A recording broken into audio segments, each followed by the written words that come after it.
In the following video, we're going to cover viewport viewing options. Each viewport in Maya contains a set of drop-down options and a panel toolbar, which allows you to set how you want to view objects inside that viewport. Now there are a lot of different options here, and you will see the same menu and panel toolbar in perspective viewport and in all orthographic viewports. And we're only going to cover of what you need to know to get started to model game environments. So we're not going to cover every single menu because most of them you won't use.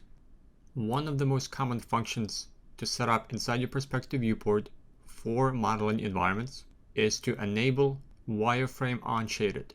And if you come up to the panel toolbar, just left click on this icon to enable wireframe on shaded. This will only apply to the perspective viewport. So modeling objects becomes a lot easier. And you'll pretty much want to have wireframe on shaded on at all times. The next three options are also going to be used a lot. The first one is wireframe mode. You can left click on this icon right here or press the key 4. Right next to it you have smooth shade all, which is the default and the most commonly used viewport viewing option. To enable this, left click on the icon or press 5. And the third option is to enable textures to be viewed inside the viewport. Now currently this is a gray default material and we don't have any textures applied onto this object. But if we did, you would come up here and left click on texture and you'd be able to view any textures that are applied to the objects. The hotkey for this is 6. And then if you switch back to 5 or smooth shaded all, you would see the default gray material and disable the texture viewing option.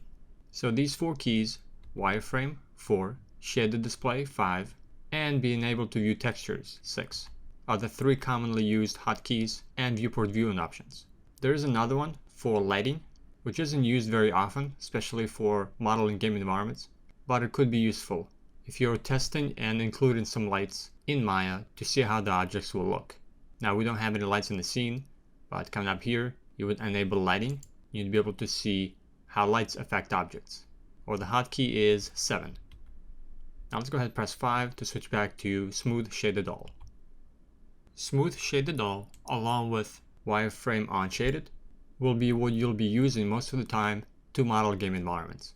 Another useful viewport option is X-ray view. This is the ability to set your objects to be semi-transparent. You can left click on this icon right here to enable X-ray view, and this will be very useful during modeling where you can still see some of the material surface of your model rather than just wireframe. Let's go ahead and disable it. Now let's go ahead to orthographic viewports and enable wireframe on top, front, and side. Currently they are set to shaded, and it's more useful for modeling if you have these viewports set to wireframe. So for each of the viewports, hover your mouse over it and just press 4. Now let's go back to our perspective view. Your viewports might be a little bit too dark as you begin modeling, so you can change your background color to various settings. If you press Alt-B, this will cycle through 4 available options. This will be a little brighter. Third option will give you a gradient view, and the fourth option will turn the background black. And press it again, it will go back to default. So there are 4 options that you can cycle through by pressing Alt-B. Another option is to adjust viewport's exposure and gamma. If you come up to the viewport toolbar, this first option is to set exposure. So if we change this to a higher value, let's say 1, this will brighten the viewport. And gamma will adjust contrast or brightness of the midtones. If we increase this to 3, it will adjust gamma. But let's keep this gamma set to 1, and you can use just the exposure to increase the brightness of the viewport. So this will make your viewport modeling a little easier so you can see better. We're going to set exposure to 1. And if you jump back to orthographic viewports, they will stay the same, and you would have to adjust exposure for each one manually.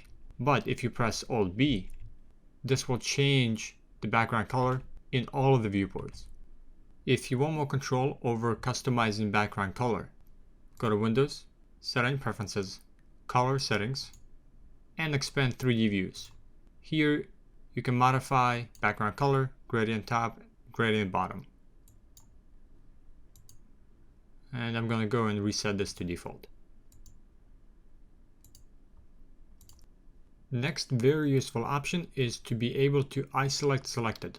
This means that you can hide all other objects from view and have the selected objects be viewable.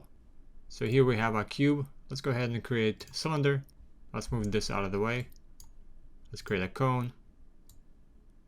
So we have multiple objects inside the scene, and let's say you only want to view this cube as you're working on it, and you want to hide all other objects from view so you can focus only on the cube. Select the object that you want to isolate, come up into the panel toolbar, and isolate select. This will hide everything except for the selected object. You would then model, work on this object, and when you're ready to bring everything back into view, just disable this. And you can do this with multiple objects. So this is a very useful option. Of course, your other option is to place multiple objects onto a display layer and then just hide that layer. But isolate selected is a quicker and easier way of hiding objects from view. And last, you have the ability to turn on and off the grid. Sometimes you'll find this useful, but most of the time I keep the grid enabled. So what we covered here were the most useful settings for viewport viewing options that you need to know right now in order to begin modeling. These are what you're going to be using most of the time. The rest will be covered on a need-by-need basis, but what you've learned here are the key essentials to modeling environments. In the next video, we're going to cover one of the most important elements in game environment modeling, and that is snapping and modifying pivot points on your objects.